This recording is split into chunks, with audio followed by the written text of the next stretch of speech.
Three, two, one. Hello, everybody. Welcome to Fertility Fact or Fiction. This is our show every week where we discuss all things fertility related, and we have a great show for you tonight with some very special guests. And so I am very happy to have some people joining us tonight who are going to be discussing the fertility community and their contributions to infertility. Should be super hopefully helpful for many of you out there. We always give a few minutes for everyone to log on, so I'm going to keep them in the back room for now until we get a few people on board. But exciting show. We do have a topic, but I think we're probably going to end up postponing that for next week, as we've got these wonderful folks with us tonight, and hopefully they'll take up all of our time tonight with the show, and we can present this new study next week for you all to review. And yeah, nothing significantly changed since we met with you guys last week. The fertility world has remained relatively stable. No major new announcements or changes or anything like that. And so hasn't been a whirlwind of anything. The ERC is still growing. Our 2 satellite clinics are going to be opening shortly. I know many of you have been asking about that, and so we will have our Woodstock and St. Catharines locations up and running hopefully in about a month and a half. We're just getting the equipment, and I have some meetings left over on Monday, and then we'll have it all finalized and decided. So yeah, very excited. Huge thanks to Lisa, our amazing nurse manager, who has set all of that stuff up.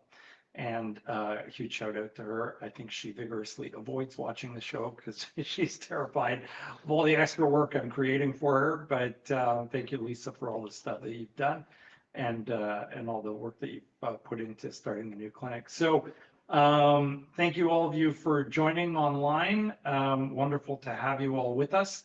And so tonight we have a really interesting team here. 2 separate individuals, but kind of related in some ways. So we have Sam Marple from Fairfax EggBank, who will be joining us, and Maryanna Basic from Fertilitywise. And I know them through conferences and some discussions we've had previously, and they are both doing amazing work in the fertility world to bring attention to areas that are super critical for people to know about, including fertility information, where Maryana is involved with Fertilitywise, and Sam, of course, running a massive egg bank that is providing incredible resource to those who are in need of fertility services, especially where egg donation is concerned. So ladies, thank you very much for joining us on the show tonight. Welcome. Thank you for having us. Thanks for having us. So I guess it doesn't really matter which order we go in, but Sam, why don't you tell us a little bit about yourself and kind of your role at Fairfax, and then we can go from there. Sure. Yeah, I'm Sam Marple, Fairfax EggBank.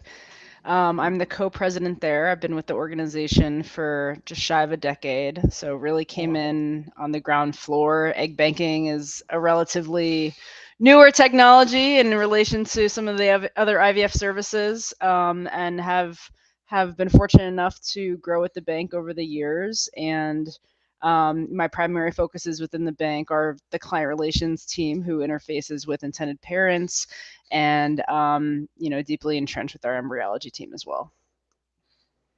Incredible. And obviously you are not doing egg collections, you're farming that out to all of the various clinics that do it for you. Is that correct? That's correct. We do. Our model is very different in the sense that we take on all of the recruitment and screening of our donors. And then we do partner with clinics across the United States for the actual monitoring and retrieval. Okay, fantastic. And Maryana, tell us a little bit about your role at Fertilitywise. And I know you and I have had some discussions before, so tell me about how you got involved and what sort of led you to the initiation with Fertilitywise and what the goals are. Absolutely. So I myself am a former fertility patient. I spent many years going through the fertility process in clinics both in Canada and the US. And one of the things that I felt that I was struggling for was good evidence-based research. And I started asking a lot of the other patients that we started circulating together and building our own community of networks.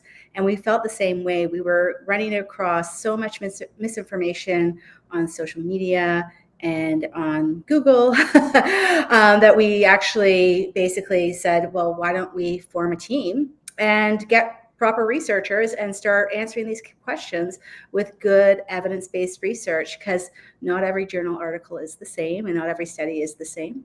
So we formulated and we developed fertilitywise.com. We provide resources to patients so that it's easily accessible, and they get the research articles. They have a community that's inside that's safeguarded as well from a lot of different types of advertisings that pop up in other social media networks. So that's kind of what we do. We support the patient community every way that we can. And I love that, because that's kind of the motivation I had for starting the show. And we actually started because there were a lot of clinics doing double IUIs, and double IUIs are useless. There's 6 different randomized controlled trials that show that. And so we were seeing loads of people being charged more than double, in fact, to do 2 when there was absolutely no merit to doing that. So we actually started this show about 5.5 years ago now, right? Yeah. With the premise being, let's just get out there and tell people this. And then if there were some questions about it, we would answer them. And so it now has led to, the various channels that we have in the show, which we've tried to maintain every week. So I love the model of what you're doing, because I think it's great. So how do patients access that if they want to use it? Yeah, so we are a subscription base. So you go to fertilitywise.com and there is a promo code right now that everyone can use. It's right on the website. And awesome. You can get 2 months off. Otherwise it's $19.99 per month USD. And the reason for it, a lot of people ask, well, can't we get this information for free? It actually takes a long time to get all this research ready for folks to understand it. And I think that's one thing that once you're in it and you start reading it, you kind of go, oh, now I understand why it's so important about this LH surge, or why I shouldn't eat Brazil nuts. So it's really quite fascinating. So so that's how you access it, fertilitywise.com. And we're happy to have you join and come on board and come in and say hi to the community. Our community is also professionally moderated, so we do have people there that ensure that we have good dialogue and discussion. That's awesome. And it covers a variety of topics. I know I've been on to see sort of what's available there, and there's all sorts of different topics that are covered. And you've got leading experts on there who are kind of overseeing the review, right? Absolutely. Yeah. So it's not, we have REs, we have urologists that specialize in fertility, we have genetic counselors as well. So we have a wide spread of medical practitioners depending upon what the subject area is, and they do the medical review. And are you guys taking questions from patients as well? Are they addressed, or is it just kind of the information is there and people can access the info that's there? So 2 ways to access questions. Number 1 is through the community forum.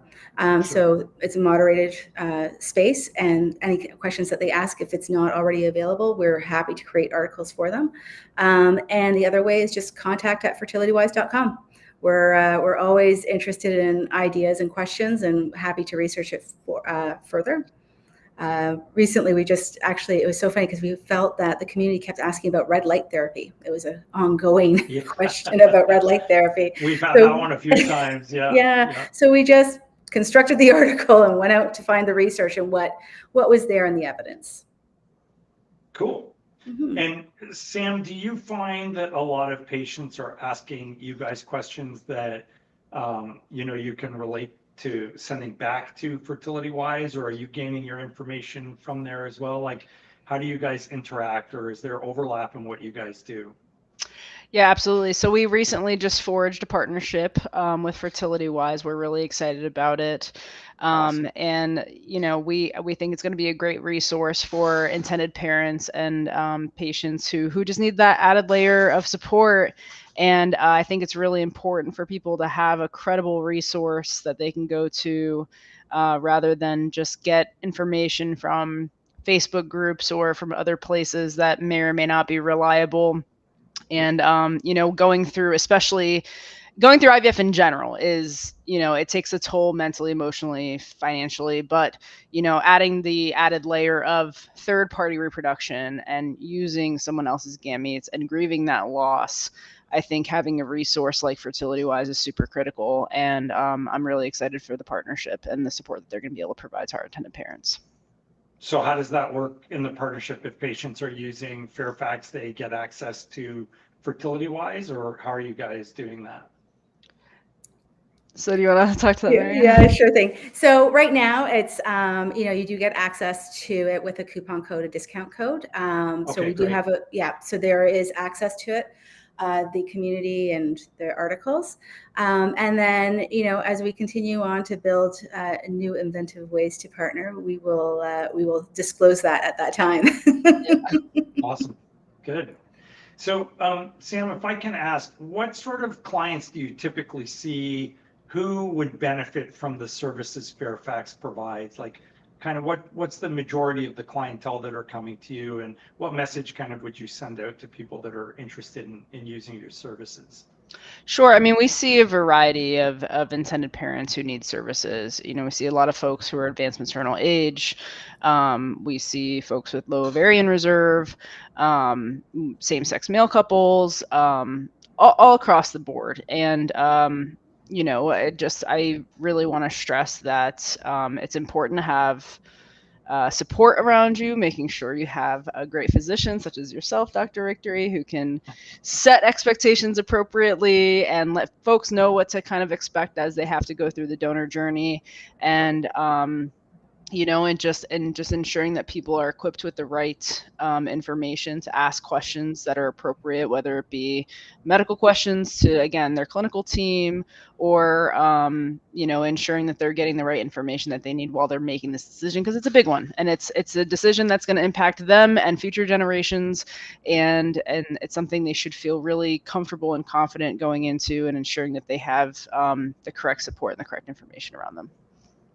Yeah, and do you guys provide, I mean, aside from the relationship with Fertilitywise, does Fairfax provide additional supports? Because you said you were part of the client management team. So is there additional support for the patients that are struggling sort of emotionally, psychologically? Sure. So we're working on building out a resource page that will give a variety of resources to intended parents. So that should be coming in the next couple of months. We do have a really fantastic client relations team who interfaces with intended parents to answer questions and kind of guide them through their process. Unfortunately, a lot of the time, it's not uncommon for nursing staff or clinical teams at clinics to only be able to provide a very limited amount of support in some regard, and so it's helpful having a team such as the one we have at Fairfax to be able to field those questions and kind of hold their hand through that process. Our team's not clinically trained in the sense that they're not nursing, they're not they're not clinically trained, but they have really robust training about the struggles of infertility and third party reproduction, and they do a really great job at ensuring that these intended parents feel supported, because unfortunately it's not uncommon for intended parents to not have a lot of support going through this process. And whether it be that they don't feel comfortable sharing that with family or friends, or whatever the situation is, it's great that we're able to provide just an added layer of customer service. And we also do partner in Canada. We partner with Can-Am Cryo Services, who is our distributor, and they do a fantastic job hand-holding and really guiding folks through that process as well. Maryana, do you get a lot of clients looking for information about third-party services coming through Fertilitywise? Is that an area that you're kind of developing, or is it already kind of fleshed out in the information packages that you have? Yeah, so in regards to using donor eggs, donor sperm, we talk about that already, and we talk about those issues about what to expect alongside of the other items of IVF, if you will. But we do pay attention to that, and we're opening up a couple more articles in the next couple of weeks that talk about the mental health area. Okay. What's the area, if there is one, is there like one specific kind of area that gets hit on the most, that gets the most number of requests or the highest level of interest? In regards to the research articles of sperm versus egg, or just in general on your site, like what's the most commonly viewed, information package or? Yeah, it depends. It goes up and down. It depends upon really, it could go from everything from priming and retrieval to uterine lining, ERA, transfer process, right? It changes by the stage of where you are in the journey. Coming from it myself, I definitely was only focused on priming techniques when I was in the retrieval process versus transfer. Then I was in a whole other mindset. And so we covered it all from beginning to end, from starting at home to third-party reproduction. We call it levels of intervention within Fertilitywise, because it's every step is another level of intervention that you're doing to try to gain to pregnancy. So. And I want our audience to know, if you have any questions for Sam or Maryana, don't hesitate to ask, because they are open to answering your questions this evening. So if you have questions about their roles or what they do or their companies, don't hesitate. Let us know, and Tart can help those up, and we'll ask. So if anything's coming up, just let me know. So in terms of, I guess I'll direct this to Sam. So in terms of clients that want to use the Fairfax services from an egg standpoint, where do they start? Like, what's the best starting point for them to access? I mean, obviously, they're going to be talking to us. We're going to say, hey,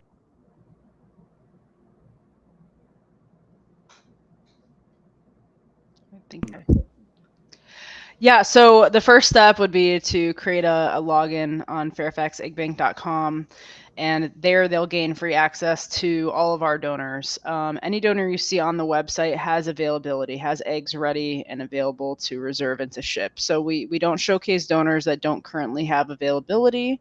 And we do, on those profiles, they can access up to 3 generations of family medical history.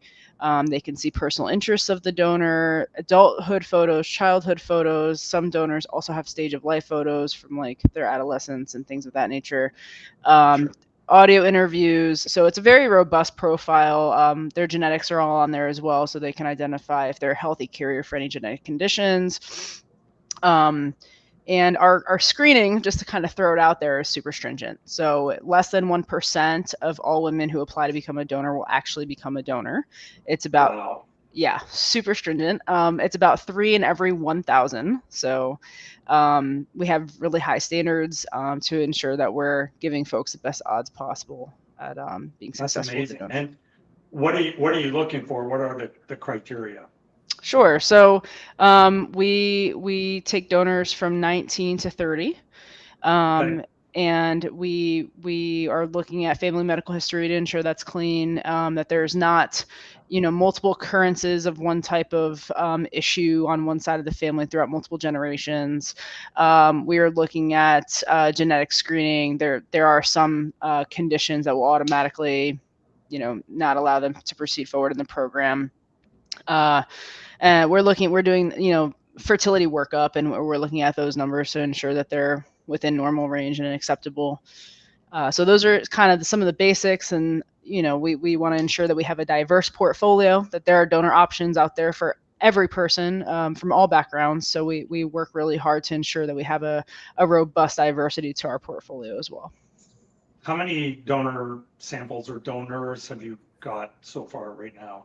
If someone wanted a rough number of hundreds or thousands and so on. Yeah, we should be sitting around probably the 120 to 140 mark right now. That's with eggs available today. In our program, we have over 300 donors active in our program, and active means that they could cycle at any point. But donors do leave the program and new donors come in, but so we strive to be over 300 within the program, and we try to get as many active with availability as possible. And that's, you were saying, quite diverse, racially diverse and culturally diverse and so on. Correct. You have a question? Yeah. Oh, Tarek's giving me a signal I didn't recognize. It's a new one. Yeah, I was like, what? Okay, fire away. So this question is for you, Sam. Hi, Sam. What are the key things that automatically disqualify a person from donating their eggs? Great question. That's a great question. So obviously, if they're not in the age range, that's an automatic disqualifier. If they're some common things we disqualify for, if they're over a certain BMI, and that's for safety reasons. If they have to be within a certain so we follow ASRM guidelines for a number of cycles. So the donor can only complete up to 6 cycles in her lifetime, whether that be with us or anybody else. If they're a smoker, that's a disqualifier. And there's many others, because again, less than 1% make it all the way through, but those are some of the quick ones that come to mind. So if there's any specific questions, I'd be happy to try to answer those, but we do try to take a comprehensive look at the donor's background. Anything else yet? Yeah. So, Maryana, in terms of the patients that are accessing Fertilitywise, do you find that once people are in, they're like kind of, I'm sure you're tracking this, they're probably coming back again and again, I'm assuming, right? Like it's a very robust resource, so people can keep coming back, not just from the community standpoint, but from the information standpoint, because it keeps expanding, right? Absolutely. Yeah. And so I kind of look at it from this perspective when, just putting yourself in the putting yourself Sorry. in it's okay. Do you want me to? No, it's okay. Go ahead. All right. From the perspective of like REs, right? Dr. Victory, if you don't mind me asking, how many years were you in school to get your designation? A really long time. So exactly. I did 5 years of undergrad because I took a year off to do research. I did 4 years of medical school. Canadian OB residency is 5 years. And then I did the US fellowship, which is 3 years. So it was literally forever. I was in school from after high school till I started practicing. It was 18 years. Yeah, it's a long time, right? And as your knowledge built up, your level of understanding built up, and some patients are coming into this process with, I know that I can get pregnant with an egg and a sperm, or they might know a little bit more, right? Yeah. Everyone comes in with another different knowledge level. And so what we're trying to do is bridge that gap in between where the doctors are with their knowledge and where the patients are with their knowledge, and bridge it so that they can go, have a doctor's appointment and say, oh, they talked to me about LH surge and progesterone and estrogen during my retrieval cycle. So they can look up the retrieval cycle. And within the article, we're actually just building this part out right now, is that you can actually link out to the other articles so you can continue reading through the journey. We also do an item called the Fertility Journey series, where you can read the article for free, and we release that every couple of weeks, and you can just follow it from starting at home all the way to embryo transfer process. So there's about 20 of those articles, and it talks about everything in regards to priming, retrieval, embryo development, PGT testing, embryo grading, embryo transfer. And as you can imagine, we probably have a library now of over 55 just medical articles, and we're building our next set, and we're actually in the process of updating everything too. If you can imagine, research changes. The study that came out a couple of years ago about mosaic embryos was quite changing to the research. We integrated that, but as the research changes, we need to update it. So right now we're actually going through and doing a thorough update of everything. It's a very lengthy process to go through, just like you getting your designation. I'm starting to feel like maybe I should be going on the track of more schooling. Yeah, it's a long road, that's for sure. There's a lot of sleepless nights and a lot of effort. But you know what? It's great to have the opportunity to help people, and it kind of leads me into my next question for you both, because I definitely find that the care that patients are receiving out there is definitely not the kind of care I'd like to see everybody getting. I find a lot of it is very financially motivated. I find there's a lot of physicians that are kind of stuck in just one mode, and they are not willing to explore options with patients or, kind of give them the full breadth of opportunities that they have, whether it's, surgery or IUI or IVF or donor egg or whatever. And so I'm interested in hearing your perspectives on what's your sense of the fertility world out there from, I guess, in Sam's case, the corporate perspective, and maybe Maryana, you can go first from your own personal perspective and the impetus to start Fertilitywise. How do you feel about the care people are getting out there? How can I, as a physician, do better? Sam, did you want to start, or? Why don't you go ahead and share your personal? Listen, it's well, first and foremost, this is a new science as well, right? Like, I mean, the first IVF baby was only born around just over 40 years ago. So, Yeah. And as I kind of look at it as, science, medicine, law, we all build ourselves upon the shoulders of others, right? And we change with what's available to us, whether it's technology is changing and so on and so forth. I believe that, people deserve to have the care that is required, and they should have an open conversation with their family, their physicians, and be able to make the choices that they need to, and have access to that care. And that also means, financially, especially I find in the US, not to finger point, but making sure insurance plans have fertility coverage. And I would also, we do have a little bit of fertility coverage in Ontario, the province of Ontario. BC is coming along the ways of providing provincial coverage. I would like to see more of that, because it does take sometimes more than one cycle to get to the end result. And so definitely making sure our employers provide insurance packages that contain fertility benefits beyond maybe just the drug coverage, and then also the government support too. Yeah, for sure. Sam, what are your thoughts? I mean, you're obviously dealing with a specific segment of the population, but what do you think fertility physicians, nurses, clinics, whatever, can do better to service the needs of patients that are out there? Well, interestingly enough, I was just chatting with some colleagues about this exact thing, and we found that there are major gaps in care, not just by the time they get to the RE, right? Like, there is a huge gap in early and frequent conversations with young, healthy women, even about their fertility, and gaps in education about fertility. And I think these conversations need to start happening very early on in OBGYN offices and at primary care physicians' offices. And when you're treating women, specifically, because I'm in the egg business as opposed to the sperm business, but when you're talking to young women and young professionals, and it's more and more common for women to go into prolonged education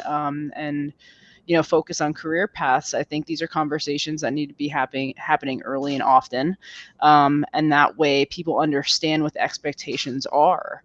And then that transition or that handoff from the OBGYN space to the RE space, it's almost non-existent, at least here in the States. And it's it's always a little too late.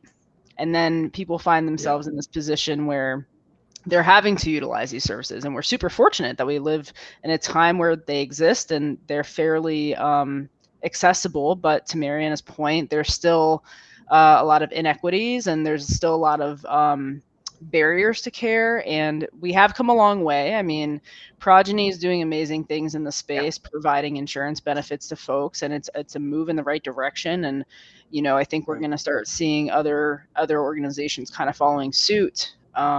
But I think access to care is huge, but also just early and often education and conversations.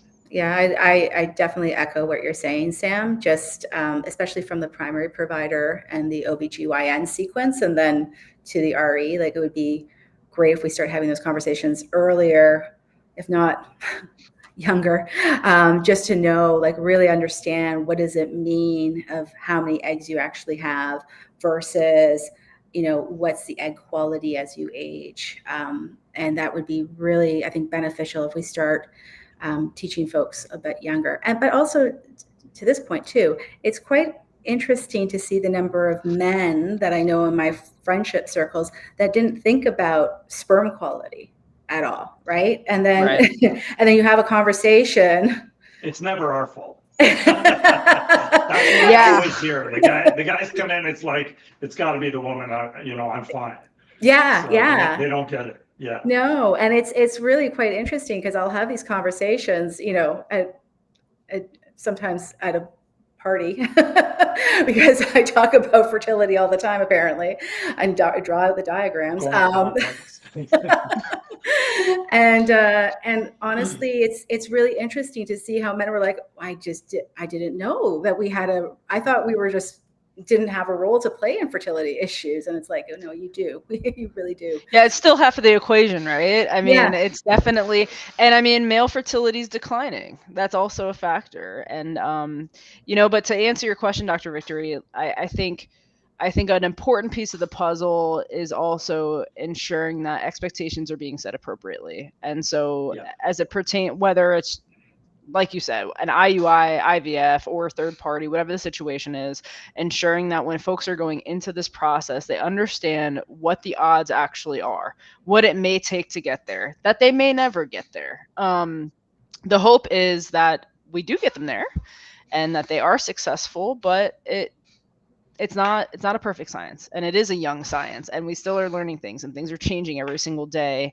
And I think setting those expectations appropriately and also early and often is important to ensure that people really understand, because also there is the phenomenon of people hearing kind of what they want to hear from the conversations that clinicians are having. And so when there's hope, you're unlocking that and likely really kind of clinging on to that. And I think that's important too, to have hope, but I think it's important to really understand what the success rates look like, and all the different variables that play into this. Tarek has a question for us, but I'll echo what you both said as well, maybe a little more harshly. I actually feel fertility care is terrible out there.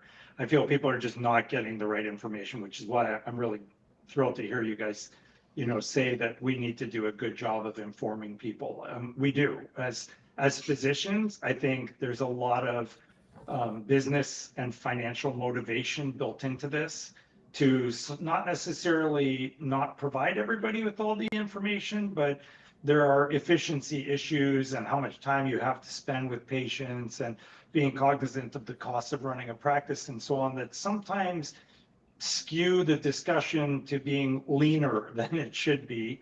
And so patients aren't informed as fully as they should be. And I 100% agree with you. In order for any patient on any specific medical topic to make a good decision, they need to be well informed. I mean, it's called informed consent for a reason.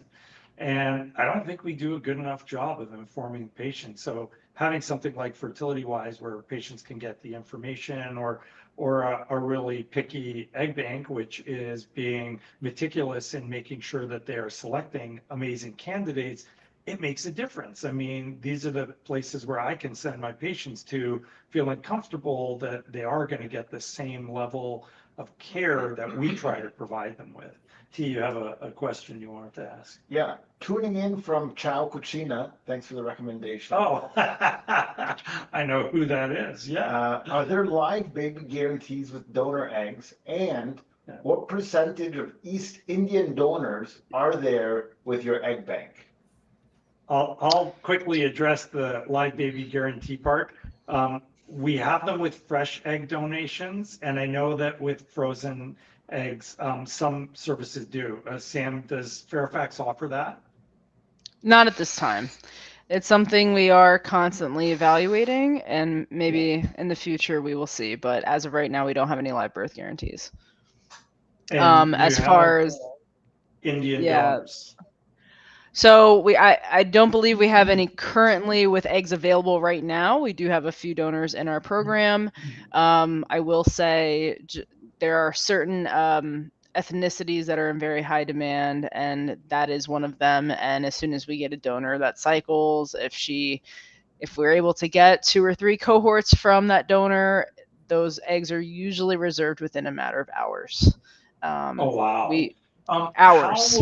Yeah. What is your packaging like for the frozen eggs? I didn't ask you that. Actually, that's an important question. Is it like, do the patients have the opportunity to buy different sort of packages, 6, 8, 10, 12, or how does that work?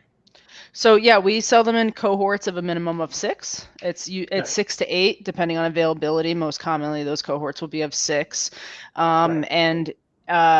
Yeah, so that's the current package we have. We have a few other programs that are variable depending on the clinics that we're working with, but that is our base package. It does come with an embryo development guarantee, which is very critical, and that goes for 23.5 Canadian.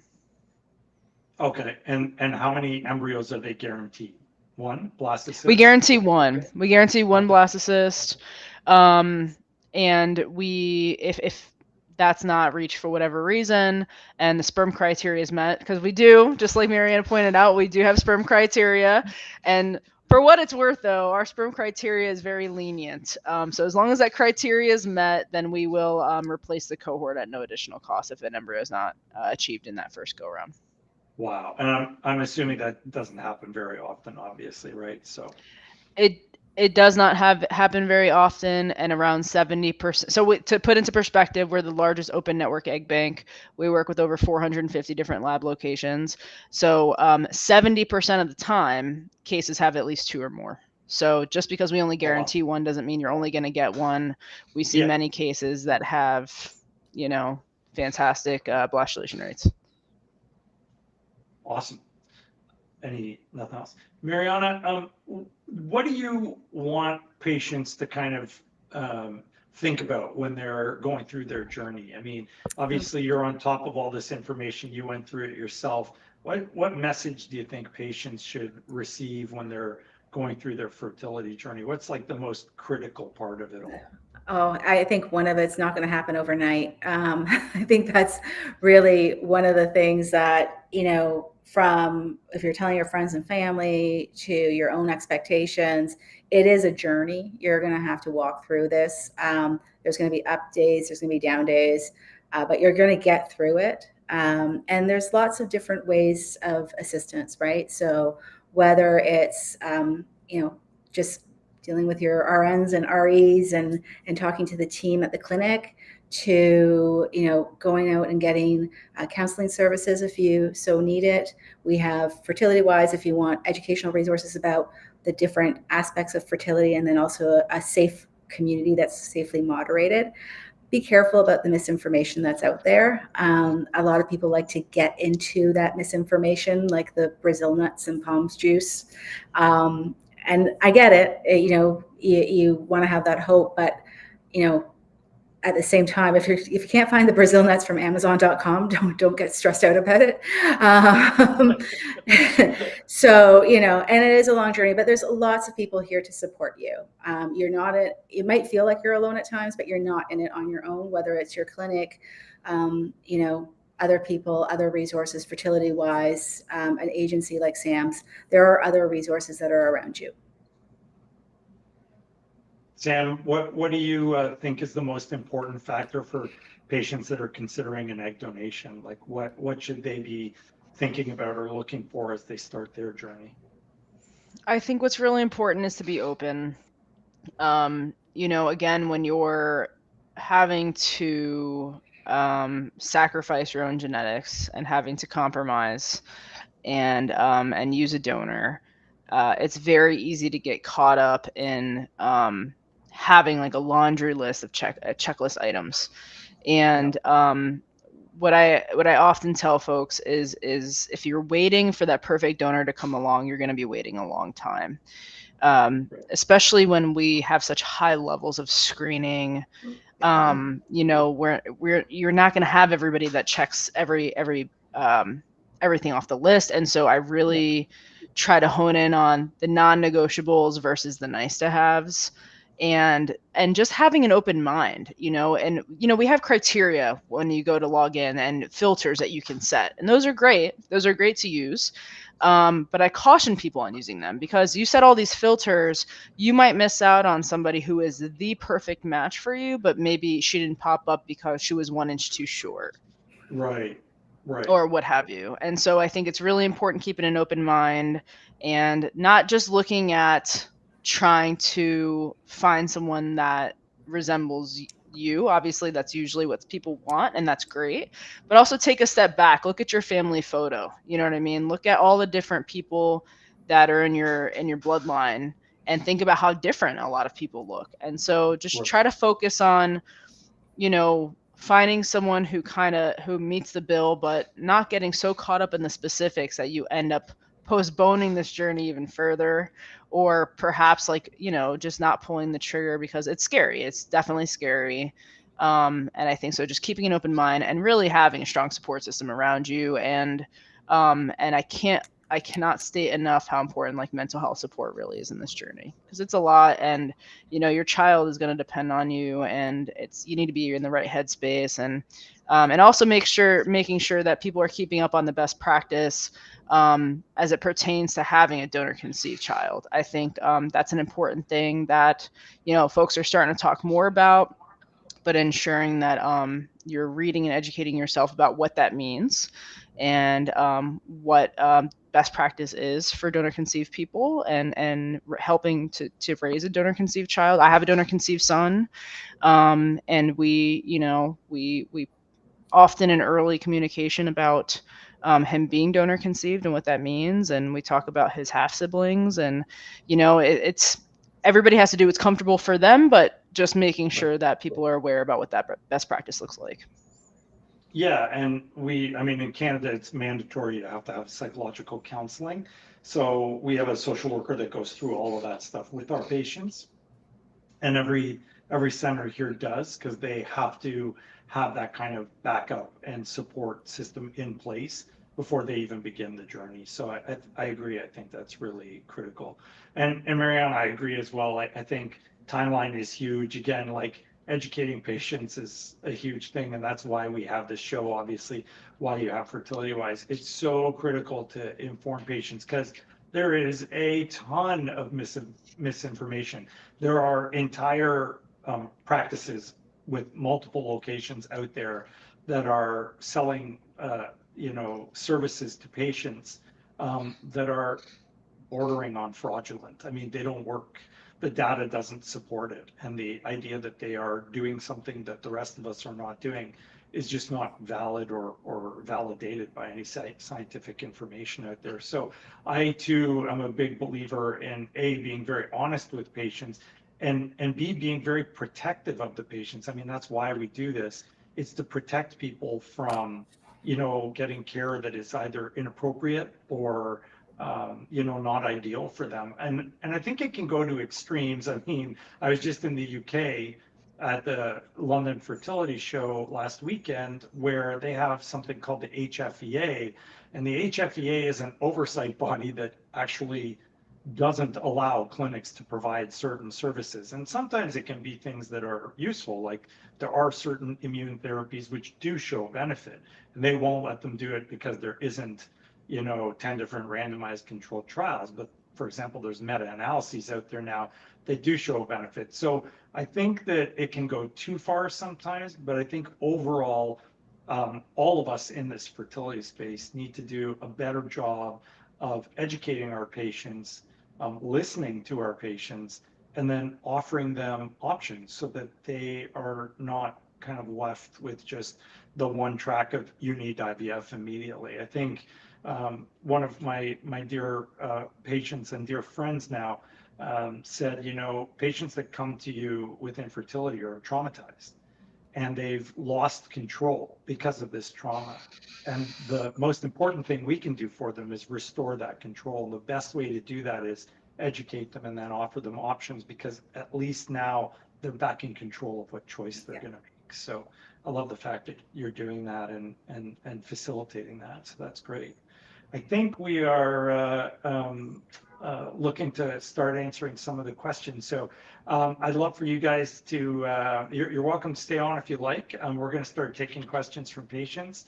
And if you are happy to jump off, that's okay as well. We are so honored to have had you on the show. Thank you so very much for joining us. And if people want to reach either of you, what's the best way for them to do that? Go ahead, Sam. The best way to reach us is you can email info@fairfaxeggbank.com, and we'll ensure that one of our lovely client relations specialists will help. Yeah. And Awesome. to find us, fertilitywise.com or contact@fertilitywise.com.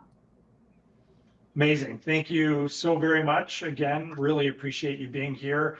And we'll definitely surf through the information that you guys have provided in your websites. And I'm sure our audience will be looking as well. So thank you so very much for joining us tonight. Okay. Have a wonderful Thank you evening. so much for having us, Dr. Thank you for Victory. having us. It was great to see My you, pleasure. Dr. Victory. Bye. Take care. You too. Take care, ladies. Okay. And thank you so much again to Sam and Maryana. Amazing of them to take so much time tonight to come and join us. Very appreciative of all their efforts, and very cool platform for Maryana, who approached me 2 years ago at the Toronto Fertility Show to talk to me about what she was doing. And I thought it was quite intriguing. It's kind of the online version of what we have here with the show, a little bit different. But she has experts that weigh in on the various topics and generate articles. And so, yeah, very cool information package out there. Obviously, it is always, going to have the flavor of the physician that is doing the review. So, you guys all know, can't stand the ERA test. So if something comes up about that, I'll talk about the lack of utility of the ERA test. Other physicians may feel differently, so you'll get their kind of sense of things as well. So I like that you can get those different kind of approaches to things from different viewpoints. And Fairfax is a great egg bank to work with. So amazing work that Sam is doing too. All right, T. Soraya's here today. I see Soraya is there. I noticed that off in my peripheral Yep. vision. The sheep is here. The sheep, I saw lots of sheep Yeah. stuff going on in the background. Hi, Soraya, welcome back. We missed you the last couple of weeks. You did miss it. We never Tarek was actually asking about where I was concerned. Yeah, you were like, where is Where Soraya? did our Soraya go? And then somebody else said, where's the sheep lady? Yeah, that's right. People missed her. We all missed you, Soraya. But happy to have you back. We all missed you, yeah. No, she's happy to. Yeah, there you go. I am back, baby. That's fabulous, yeah. Can I do high COSY or HSG tests during egg retrieval if I will have FET since I will be already under anesthesia? And I don't want to do any of these tests while I'm awake. Also, I have endo stage 4. Oh, All that. okay, so HSG probably not, because you would need an X-ray in the same location that an embryo transfer is being done, and there is nowhere in the world where they're going to allow an X-ray machine anywhere remotely close to eggs and embryos. So that's not going to happen. A saline infusions on a histogram you could do, and we've done that from time to time. There may be a slightly increased risk of infection, so I typically will give my patients antibiotics if I'm doing that, and we try to avoid it, but it is doable, and I have had some patients that do it. Having said that, hysterosalpingograms are uncomfortable, but they don't have to be. You can do a gentle hysterosalpingogram without the patient screaming and passing out and all that stuff. Just go really slow. When you're flushing in that oil, as long as you go super slow, it does not hurt. It also helps to warm up the instruments, which I always do. And it also helps to use a catheter instead of that rigid metal rod. So there are different ways to make it more comfortable rather than more uncomfortable. But for a saline infusion sonic histogram, watch our video. Our video very clearly shows that it can be done completely painlessly. And we have a really good reputation for not hurting women when they come in for their SIS. I know when I do them, I've almost never had someone complain about pain. So we do a really very good job of taking every step necessary to ensure that the patient's very, very comfortable. The number one thing, just go slow. If you bang in that fluid under pressure, it hurts like hell. But if you go very, very slowly, most patients tolerate it really, really well. So we just go slow and we don't torture the patients. Hey, Dr. B, if I search Friday, 9 a.m., Surge Friday at 9 a.m. when did I likely ovulate? Usually, if it's a natural surge, usually about 18 to 24 hours later, you will ovulate. So sometime early Saturday morning to same time on Saturday. How long does it typically take to start menstruating normal after stopping birth control? 1 to 3 months is the average. There you go. Oh, SNBC says Dr. Victory is the best at SIS, no pain. Thank you. My man. Appreciate that. Yeah. How do you do cycles for patients with low AMH who doesn't get normal cycles if you don't believe in using BCP? So that's a good question. You don't necessarily have to. You can just monitor the patients and see from their ultrasound when all the follicles have lined up and from their blood work when it's appropriate. Having said that, if your AMH is so low that you are not even getting a period anymore, essentially you're either menopausal or perimenopausal. And if that is the case, you need a long discussion with your RE about whether or not it even makes sense to go ahead, because the success rates are very, very low. There is a study I'll probably be reviewing with you guys in 3 weeks, depending on how many other interviewees we have coming on. And because we do have a busy schedule coming up for the show. And that study looked at the actual success rates in patients with low AMH and advanced maternal age, and they are not inspiring, guys. I mean, the study showed that the success rates are very, very, very low. You're talking single digits.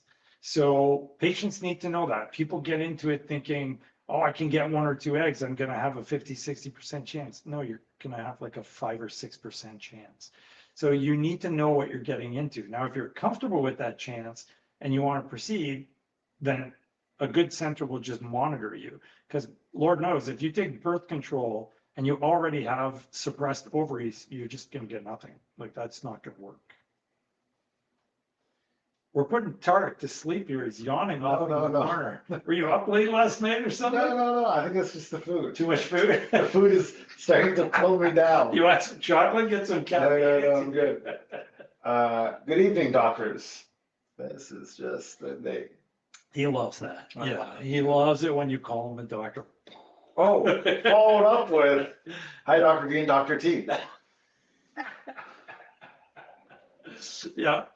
Yeah, he's wide awake now. I think that's my caller here. Can we do IVIG to fix LADs if we wish to skip lit for not willing to travel? IVIG is covered in my insurance, so I am willing to do it. Please share your opinion. Yes. Oh, Easy, yeah, you can. I second that, yes. Yeah, there you go. Yeah, the easy ones you got. Yeah, you can. I mean, IVIG is very potent, so yes, you can do that. Yeah. Hello, my favorite doc with sweet tea. That's not bad. That's not bad. Yeah. Are there alternatives to Lupron plus Letro for silent endo? Do birth control pills work for down regulation before an FET? Nope. So Tarek and I just tonight filmed our endometriosis video. There are 2 products proven to work. It's Lupron and Letrozole and Vizan. That's it. And Vizan was before an IVF cycle, not before an FET. So prior to a frozen embryo transfer, it is only the combination of Lupron and Letrozole. Nothing else has ever been proven to be helpful. Thank you so much for always gracing us with your expert knowledge so effortlessly. Wow. You have no idea how much of a support this is. You are simply awesome. Oh, well, it's a we, it's not me. And it's my whole team, because they work hard to allow me to have enough time to do this show. And my wife, who tolerates my not being there for every Tuesday night for the last 5 years.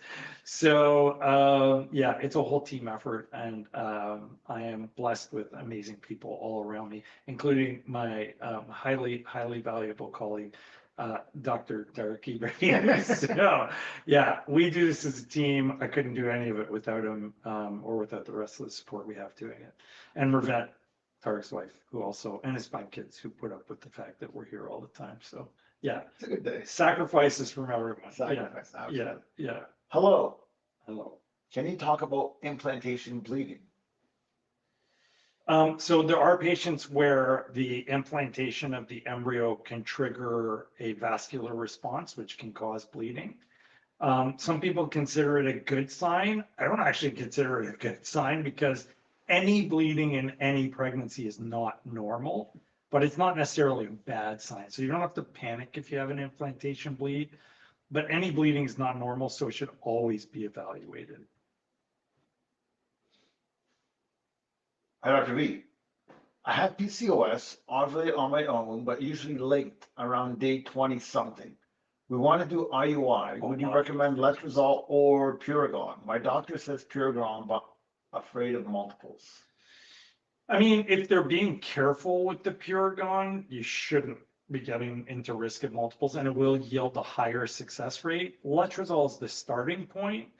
And if you're going kind of in a by the book approach, I mean, it's way cheaper too. I would start with letrozole, and then if that doesn't work after, let's say, 2 or 3 tries, I'd probably graduate up into either letrozole with Puregon, which reduces the cost and the chance of multiples, or just the pure Puregon, just the Puregon. You just have to be cautious, right? So if they give you 2 iodose, poof, you're going to have too many eggs, and then it's a problem. My illustrious colleague, Dr. Pattinson, who is retiring, unfortunately, soon, he was the master of doing what we call COH IUI, which would be like Puregon and IUI, because his patients always only made 2 or 3 eggs, and he did a fantastic job with that. So yeah, he's really, really good at it. I'll probably be poking him for advice even after he retires.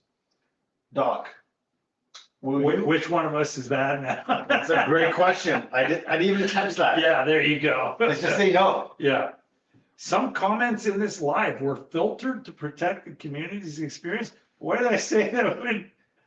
They're saying something. I don't know. Somebody up there said something. All right. Will you recommend IUI for a woman who is over 40, say 41 to 42, with an AMH of 0.30, but only recently became sexually active? I understand the sperm count needs to be at a good level. So she's 43? 41 to 42. 41 to 42? Sorry. Oh, the AMH was low. 0.3, yeah. 0.3. You got to have kind of 2 trains of thought about that. The one is that the success rates with IVF would be very, very, very low. So you could easily say that it's reasonable to try IUI a couple of times and then reevaluate your options. Keep in mind your IUI success rates overall with like 2 or 3 tries are probably going to be single-digit success rates. So it would be very challenging to make that work. The other side of it would say, well, I'm wasting my time trying IUI because it's so low. My best chance is IVF, even though that also is low. So why don't I just jump straight into IVF? That's a lengthy discussion you need to have with your RE to analyze what are their success rates, what's their plan for you, what's your plan for you, what are your financial resources, are you covered by insurance or you're not, so on and so forth. So it's not like a one size fits all kind of question. It's a great question, but you need to really talk to your RE so they understand your circumstances and so that you understand your circumstances. Yeah. I don't know what Soraya said. I think I read it. I just don't know if I read it right either. I just don't know anymore. I can't tell what's going on. I read that too. Am I reading it Vitamin right? H. Vitamin A. Yeah, in the hospital, when we say vitamin H, we're referring to Haldol, which is an antipsychotic. So There you go. we'll tell the nurses that the patient needs vitamin H. Yeah. What's my percent chance of success for IUI with letrozole and injections? 13 millimeter lining, 2 follicles, 18 and 20 millimeters. If you look at the research, it should be somewhere between 15 to 25%. Got a vasectomy 3 months ago, going for the test tomorrow. Fingers crossed. Wrong show. Maybe they meant a vasectomy or Marisol. I don't know. I don't know. Yeah. I had to read it, right? Yeah. That's the move. Okay. My consult is Thursday with you. How soon after that can we start IVF? Whoa, let's figure out what's wrong first and then we can talk. I mean, like we can start IVF as soon as we have your testing results.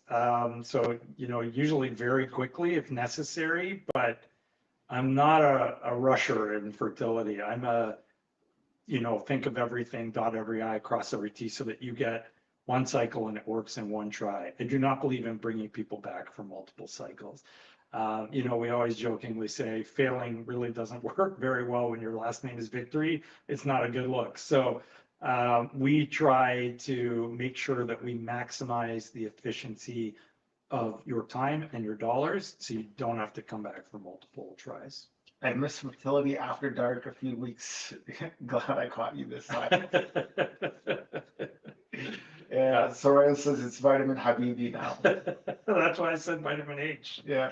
Yeah. If anything, fertility treatments have taught me is patience.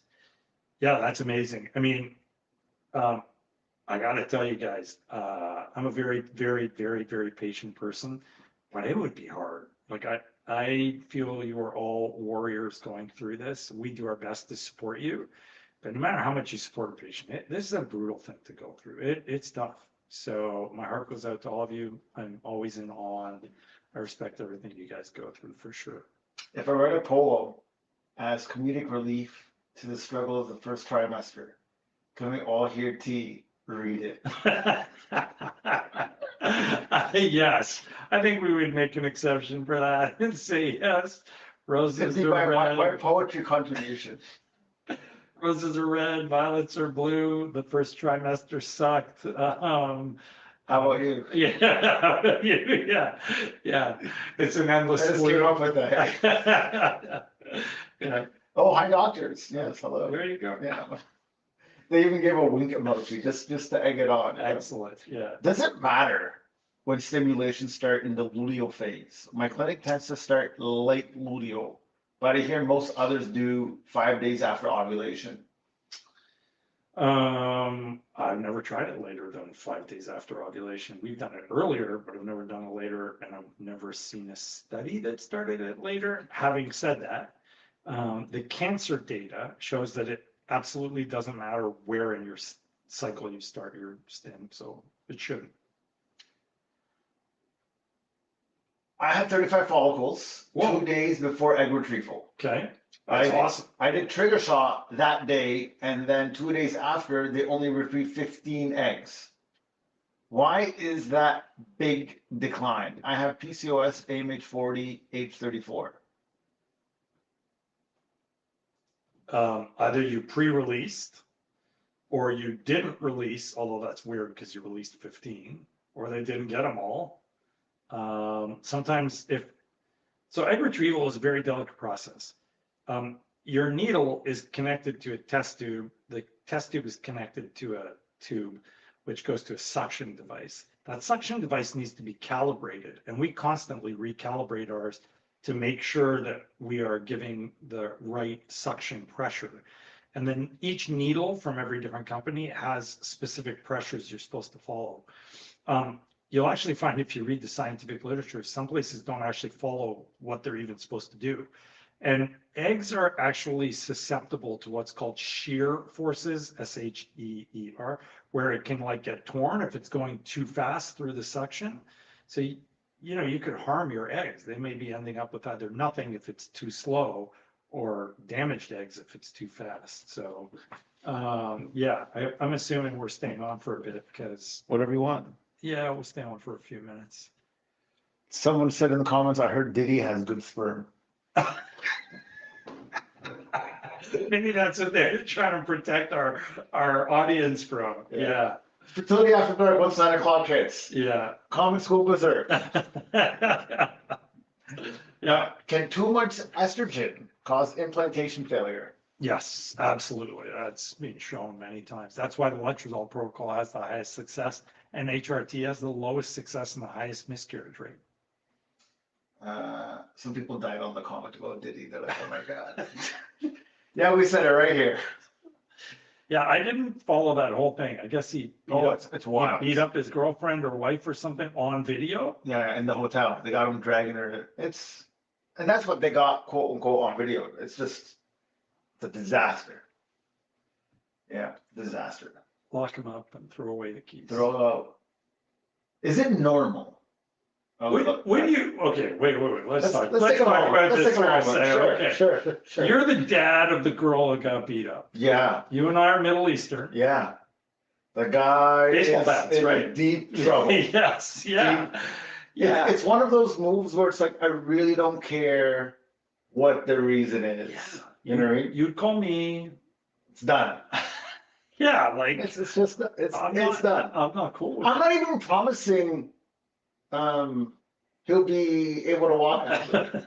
it. Like, I think that's it. I'm not gonna threaten anybody with anything, but like, It's a move. I'd be the bear. Bear, here we go. Bear. Man is done. Yeah. We are all bears today. We did the Canadian fertility show I saw that. thing last night, Yeah. right? And that came up again. Oh. Everybody said bear. Again, eh? Again, yeah. Everyone is still saying. They haven't met good men. That's the problem with the whole thing. Yeah. Something like that. They need to take serious. Like, these celebrities beat up the partner Sure. and then nothing happens.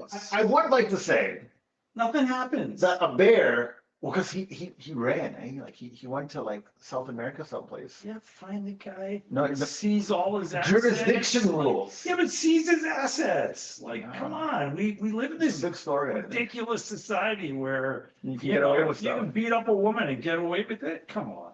Because you got enough money, that's not cool. It's not cool. I'm not okay. I'm definitely not okay with that. No. But society seems to be. We need a better society. We need a better society. Yeah. Is there anything I can do before my anatomy scan to get a baby to cooperate better? No. You've been trying to figure that out. Great question, but no. Can too much estrogen cause implantation You asked failure? me that. Oh, I did that. I'm sorry. Yeah, we did that one. It's because it's actually asked twice back to back. There you go. Hi, Dr. B. How long do you keep your pregnant patients with blood thinners? I have been on blood thinners since my transfer. I'm 33 weeks pregnant. My IVF doctor said to stay on those until the week 34. My OBGYN doesn't know if you stay on them until then and or suspend those. I'm on Lovenox 40 milligrams every other day now. Depends on what the reason you're on it for. But with us, we don't stop it until the day before you deliver. So we just keep it going. They want to know who you're voting for in November. Thank God we're Canadians. Oh, We don't God. vote. Yeah, so I vehemently avoid getting involved in politics. In fact, years ago, probably about, I think it was when the whole American abortion thing was coming up. So a lot of my colleagues in the US, who I have nothing but respect for, were the social media savvy ones, were on there like commenting about, down with this guy and up with that guy and whatever. And I actually put up a post saying, like a poll saying how many people thought that their fertility physician should be involved in politics. And I forget the number, but I think like 90% or something said, stay away from it. Yeah. So my politics are my politics. I'm actually Baha'i. We don't believe in politics. And I don't, it's over there somewhere. I don't intend whatsoever to share with anybody. Having said that, I am Canadian. And so thank God I don't have to vote in American politics. I can happily say that I think that the US has many challenges ahead of itself. How's that? So I will leave it at that safely and not get myself in any trouble. Yeah. I can take a couple of these. Go for Is it normal my RE did my IUI without ultrasound? No. So, Should I be on progesterone after? Yes, there's actually a study that just came out that showed that you should be. And there was one right before that, but I can't scroll back up. You got no it. problem. I'm here. I'm back. Don't worry. You Is look great again, by the way. adenomyosis, thank you. Is adenomyosis the reason why I'm not getting pregnant? I don't know. I don't know the rest of your history, but it's definitely a possibility. Adenomyosis does make it difficult to get pregnant in certain cases. Was the question you were wondering? Oh, about? it's gels. I don't know. I mean, it depends on how many eggs you had. Are you talking about ultrasound guided IUI, like using the ultrasound to see where it goes? No, no one does that. But if you mean ultrasound to monitor how many eggs you had, depends on, yes. No, no one does ultrasound guided IUI. Well, no one that I know of. We all just pop it in and flush it in there. We can sense it. Yeah, yeah. I ovulated regularly, but with unexplained infertility with clomid and letrozole, have higher chance of multiples. If so, why is that bad? And if you were to choose team clomid or letrozole, and which has less side effects? If you have unexplained infertility. Well, she also mentions is that I have a bicornuate uterus. Oh, cool. If you have unexplained infertility, taking clomid or letrozole are both useless for unexplained infertility. So alone, they don't do anything. With IUI, they have a doubling of the success rate from 3.1 to 4.3% up to about 7 to 8%. But alone, just doing clomid or letrozole, it's proven useless for unexplained infertility. So I wouldn't do either. As far as which one do I use, I pretty much use letrozole for my PCOS women because letrozole does tend to give you just one egg. If it's someone where I'm trying to make them make more eggs because I want to improve their chances, I'll use clomid. If HRT increased the miscarriage risk, Yeah, it does. do those with PIO on standard cyclical estrogen plus progesterone need to stop at a certain point prior to transfer? If so, how far in advance? No, you should not stop your PIO. It's the estrogen that's probably increasing the miscarriage risk, not the PIO, because we use PIO and vaginal when we do a letrozole protocol. So no, it's not. Are you located in Toronto? Not yet. It's a work in progress. Work in progress. Actually, I got a call from an individual who is a fertility specialist in Toronto who wants me to buy a clinic with him in Toronto. Hey. Yeah, There you said go. clinic, you would know. Oh, really? Said clinic I know. You would know. Yeah, Amazing. yeah, you Amazing. know which one I'm talking What a about. wild world. So he said, let's buy it together. And I was like, not for all tea and China. Yeah, like, not gonna happen. Yeah. Not that one anyways. Hi, Dr. V and Dr. T. It's good. It's good. It's really good. You know what I wanted to say? You know, in the interview, This is better than the car you want for you. You know what? It's part of the reason why I have to get the car. Yeah. You know what I mean? It's kind of like I'm your younger protege. You know what I mean? I gotta, you know, it's. You're feeling it there. I got it. Yeah. Okay. So before I get to this question, Yeah. which is a good comment, when you were doing your interview Uh-huh. with the two ladies that were on the show, I was- Sam and Maryana. Mariana, Yeah. I was behaving, right? I Yeah. was fully restrained, Yeah. respecting you as the host of the show, Absolutely. giving full weight for the platform. Yeah. But there was a moment Yeah. when they said, "Look, how many years did you practice Yeah. to get your doctorate?" or You whatever? want to I wanted to say I did 5 years, and look at where I'm at. You know what I mean? I wanted to throw it in there, but I couldn't get it in. I would have died laughing. I know. And they both would have been like, what? I wanted to get in there, but you know, I didn't. You know, got to feel it. But now I got it. That's awesome. I love that. Anyways, this wonderful individual here says hi, Dr. B, and hi, Dr. T. Obviously, There you go. Yeah. I have just done the fertility for microbiome testing, Oh, good. and wow. Yeah. There you go. There you Yeah. Yeah. It's awesome for sure. Oh, we got more sheep. Can't get enough of that by any means. Yeah. Yeah. What about Kingston, Ottawa? Kingston's fertility clinic just closed down No, permanently. really? Scoopy. It's an opportunity. I might just wear a lot. I just might get my doctorate and just do it. I got a laptop right there. I might just go in there. What do you guys think? You can wear it off camera. I don't think it'll make 100%. I buy the, you know what I do? I get the building, I put fertility place, Yeah, not clinic. and then you get arrested. No. And then I ask the people questions. Yeah. And I say, look, according to what I remember Dr. Victory said, he suggests this. And they're like, well, we need to ask Dr. Victory. I look, you know what? He's in Windsor. You got to go there. You could pose yourself as a highly well-educated fertility coach. Fertility coach. You could be a fertility I coach. could be a fertility You coach. could, yeah, you could have But Tarek's then I don't have doctor in my name. Ibrahim and fertility coaching. I like I like the doctor part more. it.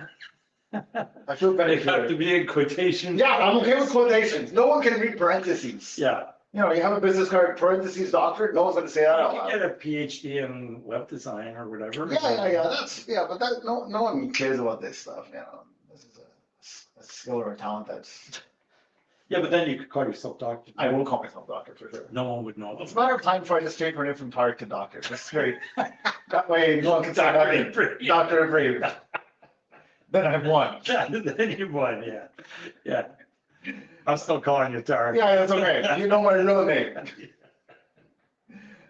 Will my silent endo wake up after 3 months suppression with 10 milligrams of estrogen was given to me for an FET as my lining will only grow to 6.3 millimeters? Maybe. I mean, it's impossible to answer that, but that's possible. Soraya says, I need a man, look like sheep. This show is so Bonkers. funny. Yeah, I love it. I got one comment. All it has is one emoji 7 times, a picture of a bear. Just bear. That's That's it. There you go. I did an HRT cycle and my lining was 8, but my estrogen was 550. Is that too high? No, it's probably not too high. I got to answer this question Go because ahead. I've asked it 17 times. Sure. Does Marvelon cause oversuppression of the ovaries? Yes. All birth control pill causes suppression of ovaries. Don't use it. She needs to sleep. She needs to sleep. Not she Yeah. needs to sleep. Shocker, it's 4 in the morning or whatever. Yeah. But we appreciated her. Yes, we her love having presence. her here. Yes. Doctor, Uh-huh. what do you think about PRP ovarian? Does it work for good quality eggs? So there are only 2 or 3 well-done studies. I haven't really jumped into this recently because I'm confused by it myself. So there was one study by Richard Scott's group, which had about 540 women, which was not a comparative study. It was just like a description of what happened with these women.